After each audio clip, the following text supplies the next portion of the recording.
नमस्कार दोस्तों, कई तरह यूट्यूब चैनल पर आप सभी का स्वागत है। संपूर्ण हिंदी विषय की तैयारी को आगे बढ़ाते हुए हिंदी फॉर कॉम्पिटिटिव एग्जाम के लिए बार बार परीक्षाओं में पूछे जाने वाले संपूर्ण हिंदी से साहित्य से संबंधित महत्वपूर्ण बिंदुओं से करेंगे आज की क्लास की शुरुआत। क्योंकि हिंदी साहित्य के अंतर्गत जितने भी हमारे महत्वपूर्ण बिंदु हैं उनसे हमेशा परीक्षाओं में प्रश्न हमें देखने को मिले हैं। आज की क्लास से लगभग 10 से 20 प्रश्न आपको परीक्षाओं में इन्हीं बिंदुओं से देखने को मिल सकते हैं। तो आज की क्लास में हम जो है जितने भी हमारे हिंदी साहित्य के अंतर्गत बार बार परीक्षाओं में पूछे जाने वाले महत्वपूर्ण बिंदु हैं उनको हम करने की कोशिश करेंगे। मैराथन क्लास 1 रहेगी भाई आज की हमारी महत्वपूर्ण बिंदुओं की। तो देख लेते हैं, कर लेते हैं आज की क्लास की शुरुआत। DSSS TGT PGT परीक्षा हो या UP TGT PGT परीक्षा हो या LT ग्रेड की परीक्षा हो या MP TET वर्ग 2 के अंतर्गत होने वाली हिंदी संबंधी परीक्षा हो या फिर UGC नेट से संबंधित जो हमारी हिंदी विषय से संबंधित परीक्षाएं हैं वे परीक्षाएं हो, तो कोई भी परीक्षा हो जिसमें भी हिंदी साहित्य से संबंधित प्रश्न पूछे जाते हैं उन सभी के लिए ये क्लास काफ़ी हेल्पफुल रहेगी, मददगार साबित होगी। तो देख लेते हैं, कर लेते हैं आज की क्लास की शुरुआत। सबसे पहले महत्वपूर्ण बिंदु है हमारा हिंदी साहित्य में मिलती जुलती रचनाएं। जितनी भी हमारी हिंदी साहित्य के अंतर्गत मिलती जुलती रचनाएं हैं वहाँ से जो है हमेशा परीक्षाओं में प्रश्न देखने को मिले हैं। कुछ प्रश्न ऐसे होते हैं जो बार बार परीक्षाओं में रिपीट होते हैं, तो उनको हम देख लेते हैं। जैसे कि एक रचना है कुछ कही कुछ अनकही। तो कुछ कही कुछ अनकही ये कई बार परीक्षाओं में हमें देखने को मिली है। तो ये आत्मकथा लिखी है किसने? झुनझुनवाला ने, शीला झुनझुनवाला ने कुछ कही कुछ अनकही नामक आत्मकथा लिखी है। और इसी प्रकार से एक रचना और है इसी से मिलती जुलती, जो कहा नहीं गया। जो कहा नहीं गया ये भी आत्मकथा है, लेकिन ये कुसुम अंचल जी द्वारा कृत है, यानी कि लिखी गई है। तो इन दोनों रचनाओं को बार बार परीक्षाओं में पूछा गया है, तो आपको ध्यान रखना है। कुछ कही कुछ अनकही नामक जो आत्मकथा है शीला झुनझुनवाला ने लिखी, जो कहा नहीं गया वो लिखा है कुसुम अंचल जी ने। और दोनों जो है आत्मविदाओं की ये रचनाएं हैं, कुछ कही ने कुछ अनकही, जो कहा नहीं गया। तो ये आपको ध्यान रखना है, दोनों को आपको बार बार रिवाइज कर लेना है। बढ़ते हैं आगे। हिंदी साहित्य का उद्भव और विकास। हिंदी साहित्य का उद्भव और विकास, हिंदी भाषा का उद्भव और विकास, ये दो रचनाएं हैं। तो ये दोनों रचनाएं एक दूसरे से मिलती जुलती है। तो देख लेते हैं। हिंदी साहित्य का उद्भव और विकास लिखा है हजारी प्रसाद द्विवेदी जी ने, और हिंदी भाषा का उद्भव और विकास लिखा है उदय नारायण तिवारी जी ने। उसके बाद कामायनी एक पुनर्विचार नामक जो आलोचना है वो मुक्तिबोध जी द्वारा लिखी गई। कामायनी एक पुनर्मूल्यांकन जो ये भी जो है आलोचना है ये रामस्वरूप चतुर्वेदी जी द्वारा लिखी गई। एक है कामायनी एक पुनर्विचार और एक है पुनर्मूल्यांकन। तो इन दोनों को आपको ध्यान रखना है, दोनों ही आलोचना विधाओं की रचना है। और पुनर्विचार किसने लिखा? मुक्तिबोध ने। और कामायनी एक पुनर्मूल्यांकन किसने लिखा? ये लिखा रामस्वरूप चतुर्वेदी जी ने। बढ़ते हैं आगे। एक पत्नी के नोट्स नामक जो रचना है वो ममता कालिया जी द्वारा लिखी गई। एक पति के नोट्स जो है महेंद्र भल्ला जी द्वारा लिखे गए। तो एक पत्नी के नोट्स ममता कालिया, एक पति के नोट्स महेंद्र भल्ला। पेरिस के नोट्स लिखे राम कुमार वर्मा जी ने। एकलव्य के नोट्स लिखे फणीश्वर नाथ रेणु ने। और एक कस्बे के नोट्स लिखे जो है नीलेश रघुवंशी जी ने। और इस प्रकार से जो है एक दूसरे से मिलती जुलती रचनाओं को आपको देख लेना है और फिर इनको बार बार फिर से रिवाइज कर लेना है। पत्नी के नोट्स पूछा जाए ममता कालिया, एक पति के नोट्स महेंद्र भल्ला, एक पेरिस के नोट्स पूछा जाए राम कुमार वर्मा, एक लव्य के नोट्स पूछा जाए तो फणीश्वर नाथ रेणु, एक कस्बे के नोट पूछा जाए तो नीलेश रघुवंशी। इसी प्रकार से पीली छतरी वाली लड़की नामक जो कहानी है वो उदय नारायण प्रकाश ने लिखी। लेकिन पीली शाम नामक जो कविता है वो शमशेर बहादुर सिंह ने लिखी। पीली आंधी उपन्यास लिखा है प्रभा खेतान, वेरी इंपॉर्टेंट, कई बार परीक्षाओं में पूछा गया है। और ये जो है पीली आंधी प्रभा खेतान का उपन्यास है। पीली शाम कविता है शमशेर बहादुर की।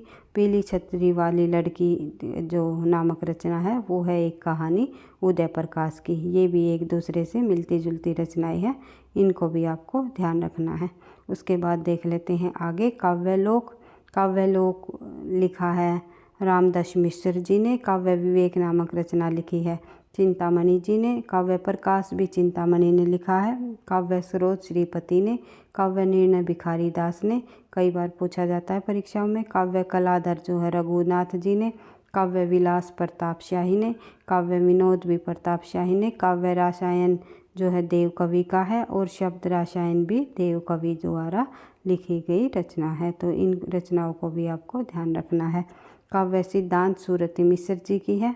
उसके बाद जो है काव्य से संबंधित हमने ये मिलती जुलती रचनाएं देख ली, इनको आप एक बार से फिर रिवाइज कर सकते हो। बढ़ते हैं आगे। अगली जो हमारी रचनाएं है वे है आत्मनेपद। आत्मनेपद नामक जो रचना है वो है निबंध अज्ञे जी का। आत्मजयी नामक खंड काव्य है कुंवर नारायण का। और जो दो रचनाएं ये और है मिलती जुलती, ये दोनों रचनाएं हमेशा परीक्षाओं में पूछी जाती हैं। कविता के नए प्रतिमान नामवर सिंह जी की और नई कविता के प्रतिमान जो है लक्ष्मीकांत वर्मा जी की। ये इन दोनों रचनाओं को भी आपको ध्यान रखना है। कविता के नई प्रतिमान इनकी आलोचनात्मक रचना है नामवर सिंह जी की, और जो है नई कविता के प्रतिमान लक्ष्मीकांत वर्मा जी की। इन रचनाओं को भी आपको बार बार रिवाइज करते हुए चलना है। आत्मनेपद अज्ञे जी की और आत्मजयी जो है कुंवर नारायण की। बढ़ते हैं आगे। अगला प्रश्न, अगली जो रचनाएं है वे हमारी शब्दानुशासन जो कि हेमचंद्र जी द्वारा लिखा गया। उसके बाद काव्यानुशासन भी हेमचंद्र जी द्वारा लिखा गया। हिंदी शब्दानुशासन जो है किशोरी दास वाजपेयी जी द्वारा लिखा गया। ये हेमचंद्र जी द्वारा लिखा गया शब्दानुशासन अपभ्रंश भाषा का व्याकरण ग्रंथ रहा है। और हिंदी का व्याकरण ग्रंथ सबसे पहले किशोरी दास वाजपेयी जी ने लिखा, हिंदी शब्दानुशासन नाम से। फिर देख लेते हैं आगे। नए पत्ते नामक जो रचना है सूर्यकांत त्रिपाठी जी द्वारा लिखी गई। नीम के पत्ते रामधारी सिंह दिनकर जी द्वारा लिखा गया। ये भी आपको ध्यान रखना है। नए पत्ते सूर्यकांत त्रिपाठी निराला, नीम के पत्ते रामधारी सिंह दिनकर। यही सच है मनु भंडारी जी द्वारा लिखी गई रचना है। और यह सच यही है कविता लिखी है मोहनदास नेमिशराय ने। यही सच है मनु भंडारी, सच यही है मोहनदास नेमिशराय। और शकुंतला नाटक लिखा है राजा लक्ष्मण सिंह ने। और शकुंतला नाटक, एक और शकुंतला नाटक जो लिखा है वो लल्लू लाल ने लिखा है। शकुंतला नाटक नेवाज ने भी लिखा है। और ये भाई शकुंतला नाटक अगर परीक्षा में ये पूछे जाएंगे तो ये इनमें से कोई एक ही लेखक का नाम होगा वहाँ पर, ये भी आपको ध्यान रखना है। बढ़ते हैं आगे। रस विलास नामक जो रचना है वो देव कवि जी द्वारा लिखी गई है। रस विलास जो रचना है वो चिंतामणि जी द्वारा भी लिखी गई है। सुजान विलास जो है सोमनाथ जी द्वारा लिखा गया है। सुजान चरित्र सूदन कवि की रचना है। और सुजान विनोद नामक जो रचना है वो देव कवि की है। और सुजान रसखान जो है रसखान जी ने लिखी। सुजान सागर तो आपको पता ही है घनानंद जी द्वारा लिखी गई। और सुजान हित प्रबंध जो है घनानंद जी द्वारा लिखी गई। सुजान सागर, सुजान हित प्रबंध दोनों रचनाएं काफ़ी प्रसिद्ध है घनानंद जी की। रीतिकाल के रीति मुक्त काव्य धारा के प्रमुख कवि में शामिल है घनानंद। और जो सुजान सागर और सुजान हित नामक इनके द्वारा लिखी गई इनके काव्य हैं। सुजान रसखान रसखान की, सुजान विनोद देव कवि की, सुजान चरित्र सूदन की, सुजान विलास सोमनाथ जी की, और रस विलास जो है चिंतामणि की। रस विलास जो है देव कवि द्वारा भी लिखी गई। उसके बाद देख लेते हैं आगे। फिर हमारी गंगा लहरी रचना। गंगा लहरी जो है जगन्नाथ पंडित जी द्वारा लिखी गई रचना है। पंडित जगन्नाथ जी द्वारा गंगा लहरी रचना लिखी। और गंगा लहरी नाम से ही महावीर प्रसाद द्विवेदी जी द्वारा भी लिखी गई रचना है। जगन्नाथ की रचना गंगा लहरी का अनुवाद ही इन्होंने किया है महावीर प्रसाद द्विवेदी जी ने, ये भी ध्यान रखना है। गंगा लहरी पद्मावत की अंतिम रचना मानी जाती है। और रीतिकाल के अंतर्गत प्रसिद्ध कवियों में जो है पद्माकर ही जो है अंतिम कवि माने जाते हैं। और गंगा लहरी इनकी अंतिम रचना है। गंगा अवतरण जो रचना है वो जगन्नाथ दास रत्नाकर जी द्वारा लिखी गई। फिर छाया नाम से लिखी कहानी अज्ञे जी ने। और छाया नाम से एकांकी लिखी सुदर्शन जी ने। और छाया नाम से कहानी संग्रह लिखा जयशंकर प्रसाद ने। इन तीनों को भी जो है आपको ध्यान रखना है। छाया नाम से कहानी किसने लिखी, एकांकी किसने लिखी, कहानी छाया नामक कहानी संग्रह किसका है। तो ये तीनों ही इम्पोर्टेंट है, तीनों परीक्षाओं में जो है पूछे जाते हैं। तो बढ़ते हैं आगे। छाया कहानी की बात आए अज्ञे जी द्वारा लिखी गई। छाया एकांकी सुदर्शन जी द्वारा लिखी गई। छाया जो है कहानी संग्रह जो है जयशंकर प्रसाद जी द्वारा लिखी गई। उसके बाद ईदनमम उपन्यास जो है मैत्री पुष्पा जी द्वारा लिखा गया। ईदनमम जो उपन्यास जो है मैत्री पुष्पा जी द्वारा लिखा गया और इसी नाम से जो है ये काव्य लिखा गया भवानी प्रसाद द्विवेदी जी द्वारा। भवानी प्रसाद मिश्र जी द्वारा, द्विवेदी नहीं है, मिश्र। भवानी प्रसाद द्विवेदी ने जो है काव्य की बात आए तो भवानी प्रसाद मिश्र, उपन्यास की बात आए तो मैत्री पुष्पा जी, और इत्तेलम जो है अज्ञे जी द्वारा लिखी गई रचना है। बढ़ते हैं आगे। सिद्धांत पंचादायी नामक जो रचना है नंददास जी ने लिखी। सिद्धांत पंचमात्रा जो रचना है वो राघवानंद जी द्वारा लिखी गई। फिर है रेती के फूल नाम से रचना रामधारी सिंह दिनकर ने लिखे। अशोक के फूल हजारी प्रसाद द्विवेदी जी द्वारा लिखे गए। कमल के फूल जो है भवानी प्रसाद मिश्र जी द्वारा लिखी गई। शिरीष के फूल जो है हजारी प्रसाद द्विवेदी ने लिखे। कागज़ के फूल भारत भूषण अग्रवाल जी द्वारा लिखी गई। जूही के फूल जो है राम कुमार वर्मा जी की रचना है। गुलाब के फूल ऊषा प्रियमंदा। नीम के फूल गिरिराज किशोर। खादी के फूल हरिवंश राय बच्चन और पंत जी की दोनों की सहयोग करके जो है इन्होंने रचनाएं लिखी हैं, खादी के फूल। उसके बाद जंगल के फूल जो है राजेंद्र अवस्थी जी द्वारा लिखी गई रचना है। और दोपहरिया के फूल जो है दुर्गेश नंदिनी डालमिया जी द्वारा लिखी रचना है। चिता के फूल राम वृक्ष बेनीपरी जी की रचना है। और सीमल के फूल जो है मार्कंडे जी की रचना है। सुबह के फूल महीप सिंह की। रक्त के फूल योगेश कुमार की। और खादी के गीत जो है सोहनलाल द्विवेदी जी के। तो अगर ये पूछ लिया जाए खादी के गीत जो है सोहनलाल द्विवेदी के, लेकिन खादी के फूल जो है हरिवंश राय बच्चन जी के हैं। आई होप आपको समझ आ रहा होगा। और वही वीडियो आपको लगता है आपकी परीक्षाओं के लिए ये क्लास जो है हेल्पफुल है तो प्लीज़ वीडियो को आप सब्सक्राइब अवश्य किया करो, क्योंकि आपके लाइक और सब्सक्राइब और कमेंट से ही मुझे नेक्स्ट क्लास बनाने का मोटिवेशन भी मिलता है। तो देख लेते हैं आगे की जो रचनाएं हैं हमारी, वे हैं उसने कहा था नामक जो रचना है चंद्रधर शर्मा गुलेरी जी द्वारा लिखा। और उसने कहा था नामक जो ये कहानी विधा की रचना है, मात्र 3 कहानियाँ लिखकर चंद्रधर शर्मा गुलेरी जी प्रसिद्ध हुए थे। और उसने नहीं कहा जो है सलेश मटियानी जी द्वारा लिखी गई रचना है। तुमने कहा था जो रचना है वो नागार्जुन ने लिखी। मैंने कब कहा सर्वेश्वर दयाल सक्सेना जी द्वारा लिखी गई। तुमने क्यों कहा मैं सुंदर हूँ यशपाल जी द्वारा लिखी गई। तो इनको भी आपको ध्यान रखना है। उसने कहा था चंद्रधर शर्मा गुलेरी। उसने नहीं कहा था सलेश मटियाना। तुमने कहा था नागार्जुन। मैंने कब कहा शमशेर दयाल सक्सेना जी। और शमशेर नहीं, सर्वेश्वर दयाल सक्सेना जी। ये थोड़ा जल्दी बोलने में जो है हमारी स्पीड में बोलने से थोड़े भी शब्द भी इधर उधर हो जाते हैं, माफ़ी चाहूँगी इसके लिए। तो सर्वेश्वर दयाल सक्सेना जी द्वारा लिखी गई मैंने कब कहा। तुमने क्यों कहा मैं सुंदर हूँ यशपाल जी द्वारा लिखी गई रचना है। उसकी कहानी रचना लिखी है महेंद्र वशिष्ठ ने। उसका विद्रोह जो है मुर्दला गर्ग जी द्वारा लिखा गया। उस रात की गंध जो है धीरेन्द्र आस्थाना जी द्वारा लिखी गई रचना है। उसके बाद देख लेते हैं, ये भी तीनों आपको ध्यान रखना है। उसकी कहानी, उसका विद्रोह, उस रात की गंध। उसके बाद नव भक्तमाल, ये रचना हमेशा परीक्षाओं में पूछी जाती है भाई। चारों रचनाएं परीक्षा की दृष्टि से वेरी वेरी इंपॉर्टेंट है, ध्यान रखना है कौन सी रचना किसकी है। नव भक्तमाल लिखा राधा चरण गोस्वामी जी ने। उत्तर भक्तमाल नाम से रचना लिखी भारतेंदु हरिश्चंद्र ने। और जो है भक्तमाल नामक जो रचना लिखी वो नाभादास जी ने। भक्त नामावली लिखा है ध्रुवदास ने। इनको आपको एक बार फिर से रिवाइज कर लेना है। बढ़ते हैं आगे। अगली जो रचना है वो है युगधारा, नागार्जुन जी द्वारा लिखी गई रचना है। और युगधार जो है रचना है वो है सोहनलाल द्विवेदी जी द्वारा लिखी गई। कवि कुल कल्पतरु नामक जो रचना है चिंतामणि ने लिखी, लेकिन कल्पद्रुम जो रचना है वो द्विजदेव ने लिखी, और कवि कुल कंठाभरण जो है वो दुल्लह कवि ने लिखा। ये आपको ध्यान रखना है। तो देख लेते हैं आगे।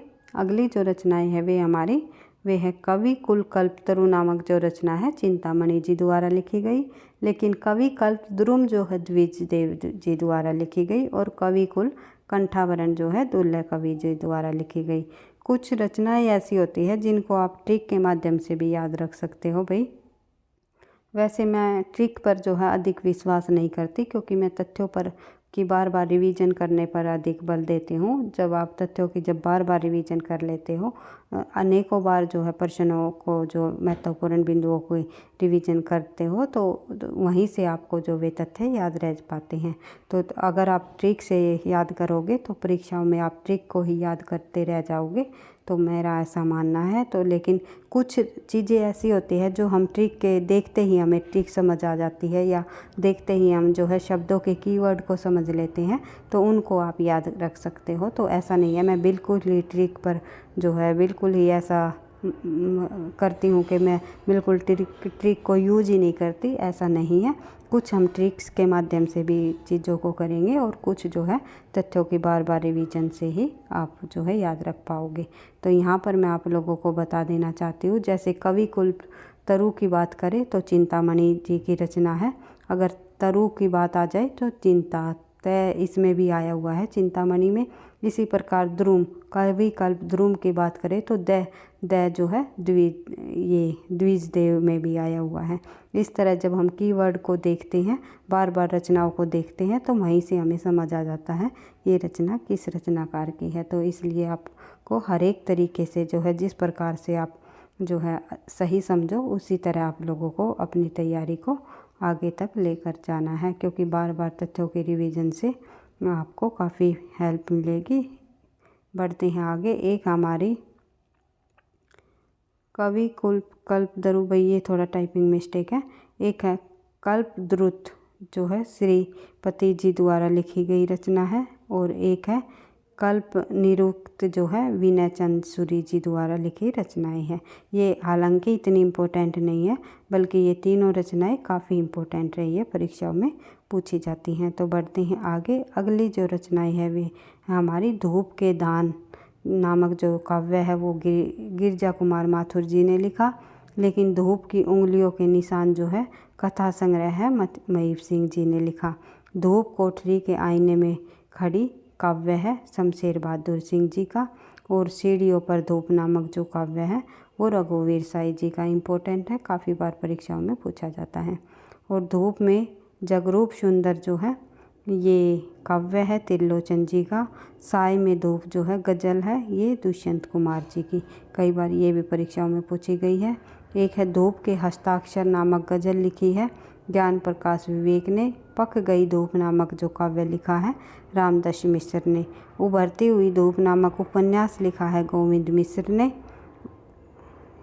देख लेते हैं, इनको आप फिर से रिवाइज कर सकते हो। धूप के दान गिरजा कुमार माथुर, धूप की उंगलियों के निशान महीप सिंह, धूप कोठरी में आईने में खड़ी, धूप कोठरी के आईने में खड़ी नामक जो रचना है शमशेर बहादुर ने, और धूप सीढ़ियों पर धूप जो है काव्य है रघुवीर साई जी का। धूप में जगरूप सुंदर काव्य है त्रिलोचन का। धूप में साई में धूप जो है दुष्यंत जी कुमार जी की है। उसके बाद जो है धूप के हस्ताक्षर जो है ज्ञान प्रकाश विवेक जी की है। पक गई धूप रामदास मिश्र जी द्वारा लिखी गई। उभरती हुई धूप जो है गोविंद मिश्र जी का उपन्यास है। इनको आप इन रचनाओं को फिर से आप रिवाइज कर सकते हो, सभी रचनाओं को बार बार रिवाइज कर सकते हो। फिर देख लेते हैं कुछ जो है अपूर्ण रचनाएं हैं हिंदी साहित्य के अंतर्गत, जो कि परीक्षाओं में हमेशा पूछी जाती है। 1% तो ये अपूर्ण रचनाओं से संबंधित अवश्य ही हमें देखने को मिलता है। तो पृथ्वीराज रासो जो है चंद बरदाई जी का पूरा काव्य, महाकाव्य नहीं कह सकते हम, जो ये अधूरा ही रह गया था। पृथ्वीराज रासो को चंद बरदाई का पूरा नहीं कर सके थे, और युद्ध पर जाते वक्त इसे अपने पुत्र जलहन हाथ में देकर चले गए। जलहन है ये भाई, जलहन। तो जलहन के हाथ में ये दे करके चले गए थे, यानी कि इस एक दोहे से भी हमें पता चलता है, जिसमें ये लिखा हुआ होता है कि पुस्तक जलहन हाथ दे, कि इसी प्रकार से कुछ ऐसा इसी प्रकार का दोहा, जिससे हमें ये पता चलता है कि पृथ्वीराज रासो ग्रंथ को चंदबरदाई ने अपने पुत्र के हाथ जलहन में सौंप दिया था और जलहन ने इसे पूरा किया। तो ये आपको ध्यान रखना है। इसके बाद जो है अगला जो हमारी रचना है वो है पौमचरिव। पौमचरिव भी जो है, ये रचना भी जो है स्वयंभू ने पूरी नहीं की। ये महाकाव्य भी जिसमें 5 कांड है, रामकथा पर आधारित महाकाव्य है। पौमचरिव रचना भी जो है स्वयंभू ने पूरी नहीं की। ये मैं नहीं आएगा बीच में भाई, ये थोड़ा टाइपिंग मिस्टेक है। तो पूरी नहीं की स्वयंभू जी ने, तो ये भी इनके पुत्र त्रिभुवन ने पूरा किया था। फिर हमारी एक रचना अणुभाष्य वल्लभाचार्य जी द्वारा लिखी गई, जिसे वह पूरा नहीं कर सके। ये भी जो है बाद में इनके पुत्र विठलनाथ ने पूरा किया था। तो 3 रचनाएं हमने देख ली। यहाँ पर अपूर्ण कौन कौन सी, जो कि सबसे पहले पृथ्वीराज रासो, पौमचरिव और अणुभाष्य। अणुभाष्य जो है वल्लभाचार्य जी की रचना है, जिनके पुत्र विठलनाथ ने पूरा किया। पौमचरिव जो है स्वयंभू जी की रचना है, जो इनके पुत्र त्रिभुवन ने पूरा किया। और पृथ्वीराज रासो जो है चंदबरदाई जी की रचना है, जो कि उनके पुत्र जलहन ने पूरा किया। उसके बाद जो है प्रेमचंद जी का अपूर्ण उपन्यास है मंगलसूत्र, और मालती भारतेंदु जी की अपूर्ण रचना है। अगर प्रेमचंद जी का अपूर्ण उपन्यास पूछा जाए तो कौन सा है? मंगलसूत्र। और भारतेंदु जी की अपूर्ण रचना पूछ ली जाए तो मालती, ये भी आपको ध्यान रखना है। और भारतेंदु जी का अधूरा नाटक, जिसे राधा कृष्ण दास ने पूरा किया था, उसका नाम है सती प्रताप। तो ये भी आपको ध्यान रखना है। और जयशंकर प्रसाद की अपूर्ण उपन्यास, पूर्ण उपन्यास नहीं भी, अपूर्ण उपन्यास आएगा, ये अधूरा उपन्यास रह गया था, उसका नाम है ईरावती। ईरावती जयशंकर प्रसाद का अपूर्ण उपन्यास है। तितली कंकाल ये इनके 2 पूरे उपन्यास है, लेकिन ईरावती इनका अपूर्ण उपन्यास रहा है जयशंकर प्रसाद जी का। जयशंकर प्रसाद जी द्वारा कृत अपूर्ण नाट्य कीर्ति रही है अग्निमित्र, ये भी आपको ध्यान रखना है। और निराला जी का अपूर्ण उपन्यास है चमेली और इंदुलेखा। मोहन राकेश का अपूर्ण नाटक है पैरों तले जमीन को किसने पूरा किया? सॉरी भाई, कमलेश्वर ने। इस प्रकार से प्रश्न पूछा जाता है कि मोहन राकेश के अपूर्ण नाटक पैरों तले जमीन को किसने पूरा किया? तो कमलेश्वर जी ने। ये भी आपको ध्यान रखना है, यानी मोहन राकेश का अपूर्ण नाटक कौन सा है? पैरों तले जमीन। तो ये आपको ध्यान रखना है, जो कि कमलेश्वर जी ने पूरा किया। और देवकी नंदन खत्री जी के पुत्र दुर्गादास ने उनके उपन्यास भूतनाथ को पूरा किया, यानी कि देवकी नंदन खत्री का उपन्यास भूतनाथ भी जो है एक अपूर्ण उपन्यास रहा है। और फणीश्वर नाथ रेणु का अपूर्ण उपन्यास है राम रतन राय। तो ये सभी उपन्यास जो है, ये सभी रचनाएं हमें अपूर्ण रचनाओं से संबंधित रचनाएं देखने को मिलती हैं हिंदी साहित्य में। और किसने इन्हें पूरा किया, ये भी हमने देख लिया। और साथ ही हमने मिलती जुलती रचनाओं को भी आज की क्लास में कर लिया। तो कुछ महत्वपूर्ण बिंदुओं को और देख लेते हैं। हिंदी में प्रमुख खंड काव्य भी परीक्षाओं में पूछे जाते हैं। निम्नलिखित में से कौन सा खंड काव्य है, या कौन सा जो है इनमें से खंड काव्य नहीं है? तो आपको ध्यान रखना है, भक्ति काल के अंतर्गत खंड काव्य है जानकी मंगल, तुलसीदास जी द्वारा रचित। पार्वती मंगल भी तुलसीदास जी का है भाई, ये दोनों इनके खंड काव्य हैं। और इनके द्वारा रचित रामचरितमानस आप सभी को पता है महाकाव्य है, अवधी भाषा में लिखा गया है। और भंवर गीत नंददास जी द्वारा लिखा। और रुक्मणी मंगल जो है ये भी नंददास जी की रचना है। फिर है सुदामा चरित नाम जो रचना लिखी है वो नरोत्तम स्वामी जी द्वारा इनका खंड काव्य है। इंद्रावती जो है नूर मोहम्मद जी द्वारा लिखी गई सूफी कवि नूर मोहम्मद की इंद्रावती रचना इनका खंड काव्य है। और इनकी एक रचना और है अनुराग बांसुरी, ये भी कई बार परीक्षाओं में पूछी जाती है।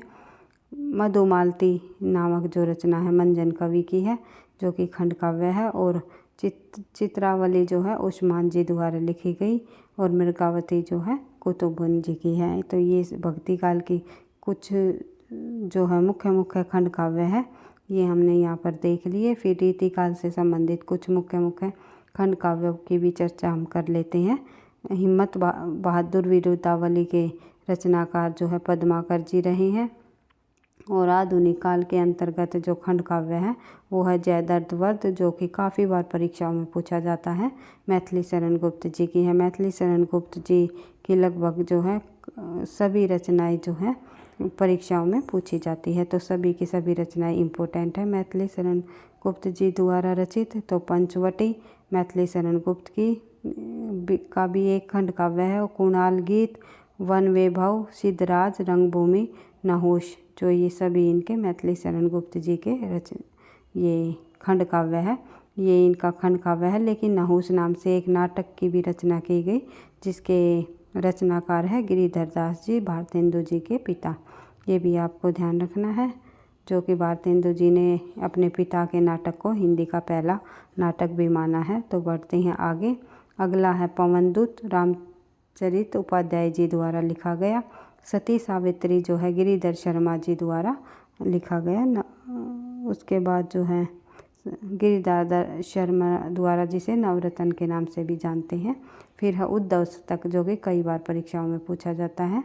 ये है जगन्नाथ दास रत्नाकर जी की का खंड काव्य। और गंगा अवतरण भी जगन्नाथ दास जी का ही खंड काव्य है। फिर है मौर्य विजय, सियाराम शरण गुप्त जी का। अनाथ भी सियाराम शरण गुप्त जी का है। और आत्मोत्सर्ग भी सियाराम शरण गुप्त जी की। ये तीनों रचनाएं खंड काव्य जो है सियाराम शरण गुप्त जी की हैं। फिर है मिलन, राम नरेश त्रिपाठी जी की रचना। पथिक भी राम नरेश त्रिपाठी जी की है। और शौपन भी वही।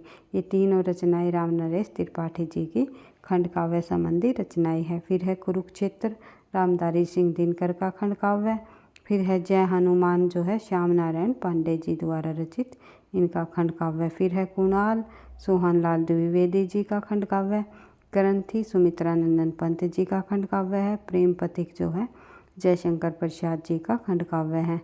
तुलसीदास जो है निराला जी का खंड काव्य है।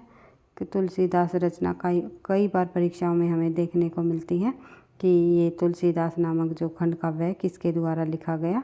तो छायावादी के अंतर्गत आने वाले प्रमुख कवि, जिसे छायावाद में महेश के नाम या रुद्र के नाम से भी जाना गया है, तो निराला जी ने लिखा है तुलसीदास। चित्तौड़ की चिता ये राम कुमार वर्मा जी की रचना है।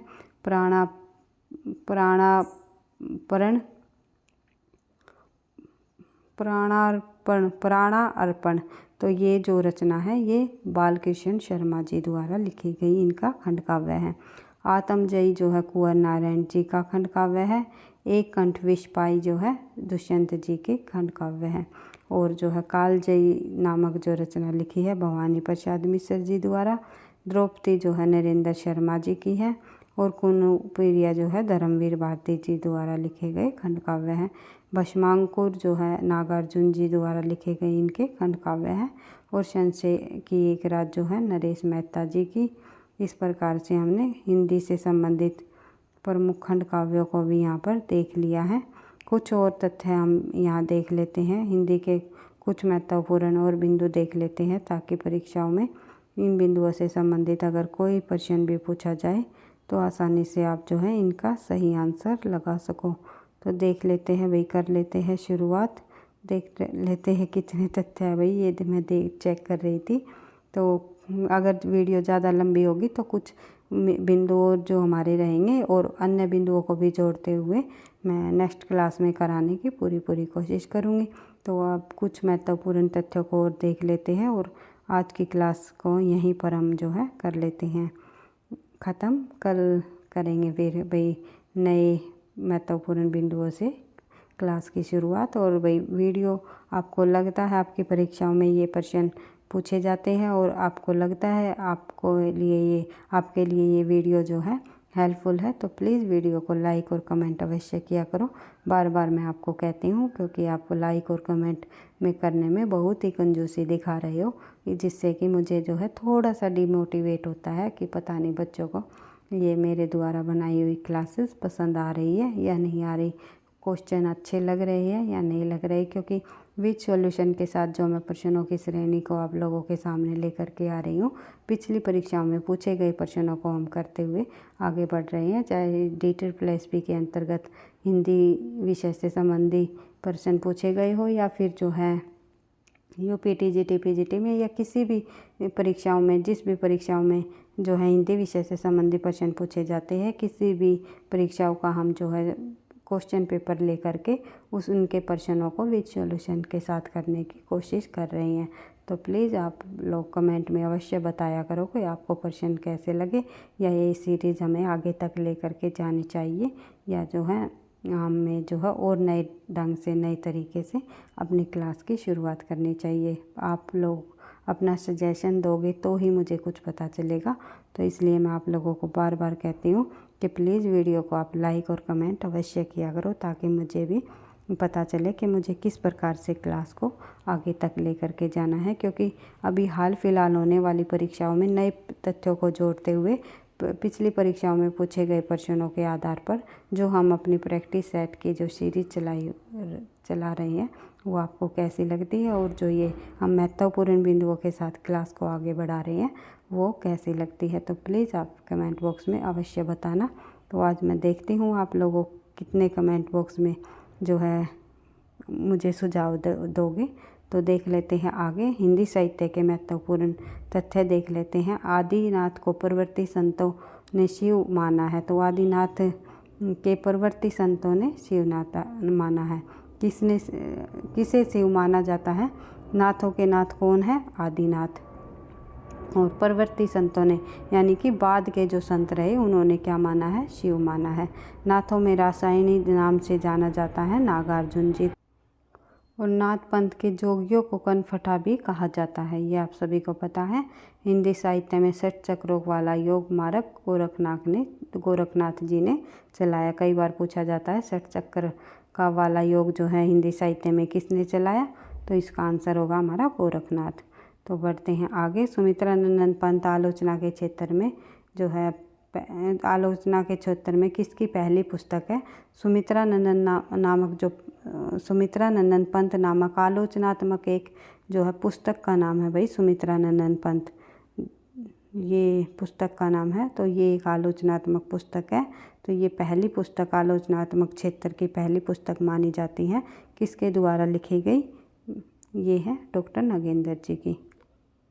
बढ़ते हैं आगे। अगला जो तथ्य है हमारा वो है सूरदास की राधा केवल विलासिनी नहीं, श्री कृष्ण के साथ केवल उसका युवा काल का संबंध नहीं, वे प्रक्रिया नायिका भी नहीं। यह कथन किस आलोचक का है? तो हजारी प्रसाद द्विवेदी जी का ये कथन है। साहित्य समीक्षा अंततः विचार जगत की वस्तु है, ये किसने कहा? नंदुलारे वाजपेयी जी द्वारा कहा गया। उसके बाद किस छायावादी कवि ने कवि कर्म को आध्यात्मिक कर्म बताया है? तो कवि कर्म को आध्यात्मिक कर्म बताने वाले छायावादी कवि है जयशंकर प्रसाद जी। उसके बाद नई कविता यदि अनुभूति को आधार मानकर चलती है तो रस से उसकी मुक्ति नहीं होती, किस आलोचक का कथन है? तो ये डॉक्टर नगेंद्र जी का कथन है। उसके बाद उर्मिला के विरह में मानवता की पुकार है, यह अधिक स्वाभाविक है, साथ ही गरिमा की न्यूनता नहीं, वह विश्वव्यापी है। ये कथन किसके द्वारा कहा गया? तो डॉक्टर नगेंद्र जी का ही ये कथन है। और मस्तेंद्र नाथ चौथे बोधिसत्व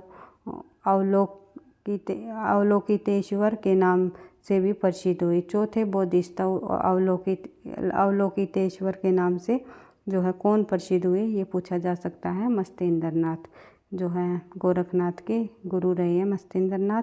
बढ़ते हैं आगे। नाथपंथियों में हठ योग साधना का विकास सिद्धों की वाम मार्गी भोग प्रधान योग माना जाता है। तो नाथपंथियों में जो हठ योग साधना का विकास सिद्धों की जो है वाम मार्गी भोग प्रधान योग साधना की प्रतिक्रिया से हुआ, ऐसा माना जाता है भाई। बढ़ते हैं आगे। अगला जो पॉइंट हमारा जीवनी परक आलोचना महाप्राण निराला एवं महायशी महादेवी किसने लिखी? तो गंगा प्रसाद पांडे जी द्वारा ये आलोचनात्मक कृतियाँ लिखी गई। अगला प्रश्न देख लेते हैं। छायावाद के आधार स्तंभ नामक पुस्तक किसकी है? तो छायावाद के आधार स्तंभ नामक जो है पुस्तक भी गंगा प्रसाद पांडे जी द्वारा लिखी गई है, ये भी आपको ध्यान रखना है। उसके बाद जो है जवाहरलाल नेहरू एक मध्य बिंदु, नेहरू जी विचार और व्यक्तित्व नेहरू की, और काव्यानुभूतियाँ नामक निबंध किसने लिखे हैं? तो ये जो जवाहरलाल नेहरू एक मध्य बिंदु, नेहरू जी विचार और अभिव्यक्तित्व, नेहरू की काव्यानुभूतियाँ, ये सभी निबंध जो है, तीनों निबंध ये जो है शांति प्रिय द्विवेदी जी द्वारा लिखे गए हैं। नेहरू जी के ऊपर ये निबंध इन्होंने लिखे हैं। बढ़ते हैं आगे। अगला तथ्य है किसके भ्रमर गीत में श्री भगवत का अनुवाद कहा जा सकता है? किसके भ्रमर गीत को भाई श्रीमद् भगवत का अनुवाद कहा जाता है? तो सूरदास जी के भ्रमर गीत को श्रीमद् भगवत का अनुवाद माना जा सकता है। उसके बाद गोस्वामी तुलसीदास की किस कीर्ति में भ्रमर गीत का निर्वाह हुआ? तो गोस्वामी दास की जो कृष्ण गीतावली जो कीर्ति है, जो कि सूरदास की रचनाओं से प्रभावित होकर उन्होंने लिखी थी, तो सूरदास जी की रचनाओं से प्रभावित होकर कृष्ण गीतावली की रचना इन्होंने जो है तुलसीदास जी ने की, जिसमें भ्रमर गीत का निर्वाह हुआ। उसके बाद बढ़ते हैं आगे। राधा कृष्ण तथा गोपियों को किस में जन सेवा के रूप में प्रस्तुत किया गया? तो आधुनिक काल में भ्रमर गीतों में, ये आपको ध्यान रखना है। उसके बाद के प्रश्नों को भाई हम जो है नेक्स्ट क्लास में करने की कोशिश करेंगे। अब काफ़ी समय हो गया, तो हिंदी साहित्य के जितने हमारे महत्वपूर्ण बिंदु है, बीच में हम प्रश्न उत्तरों की जो हमारी श्रेणी चली हुई है, बीच बीच में हम संपूर्ण हिंदी साहित्य के संबंधित महत्वपूर्ण बिंदुओं को भी करते हुए आगे बढ़ेंगे, जहाँ से परीक्षाओं में प्रश्न पूछे जाने की संभावना है। तो हम सभी महत्वपूर्ण तथ्यों को करते हुए अपनी तैयारी को आगे बढ़ाएंगे। अभी हाल फिलहाल होने वाली परीक्षाओं को ध्यान में रखते हुए अधिक से अधिक तथ्यों की बार बार रिवीजन करते हुए हम अपनी तैयारी को धीरे धीरे आगे बढ़ाते रहेंगे। भाई वीडियो पसंद आई तो लाइक करना, दोस्तों के साथ शेयर करना, चैनल पर पहली बार हो तो सब्सक्राइब कर लेना, लाइक और कमेंट अवश्य करना, क्योंकि आपके लाइक और कमेंट से मुझे नेक्स्ट क्लास बनाने का मोटिवेशन भी मिलता है। पढ़ते रहना, आगे बढ़ते रहना। थैंक यू, धन्यवाद।